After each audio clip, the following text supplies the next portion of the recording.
Subscribe our channel for more Bhagavad Gita videos. अध्याय 3 श्लोक 30 अनुवाद।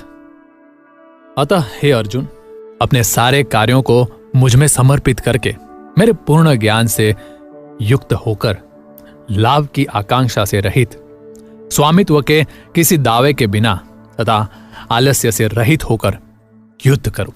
तात्पर्य: यह श्लोक भगवद गीता के प्रयोजन को स्पष्टतया इंगित करने वाला है। भगवान की शिक्षा है कि स्वधर्म पालन के लिए सैन्य अनुशासन के सदृश पूर्णतया कृष्ण भावना भावित होना आवश्यक है। ऐसे आदेश से कुछ कठिनाई उपस्थित हो सकती है, फिर भी कृष्ण के आश्रित होकर स्वधर्म का पालन करना ही चाहिए, क्योंकि यह जीव की स्वाभाविक स्थिति है।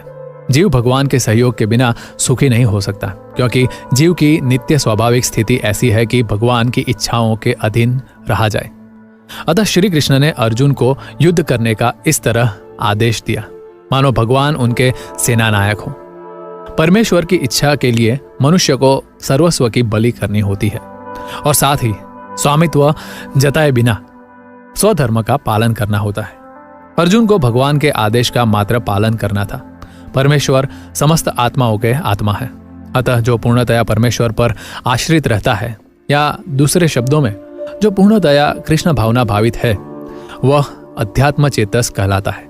निराशी का अर्थ है स्वामी के आदेशानुसार कार्य करना, किंतु फल की आशा न करना।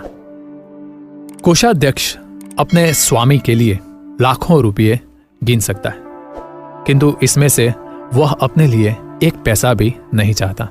इसी प्रकार मनुष्य को यह समझना चाहिए कि इस संसार में किसी व्यक्ति का कुछ भी नहीं है, सारी वस्तुएं परमेश्वर की है। मैं अर्थात मुझमें का वास्तविक तात्पर्य यही है। और जब मनुष्य इस प्रकार से कृष्ण भावनामृत में कार्य करता है तो वह किसी वस्तु पर अपने स्वामित्व का दावा नहीं करता। यह भावनामृत निर्मम अर्थात मेरा कुछ नहीं है कहलाता है। यदि ऐसे कठोर आदेश को, जो शारीरिक संबंध में तथाकथित बंधुत्व भावना से रहित है, पूरा करने में कुछ झिझक हो तो उसे दूर कर देना चाहिए।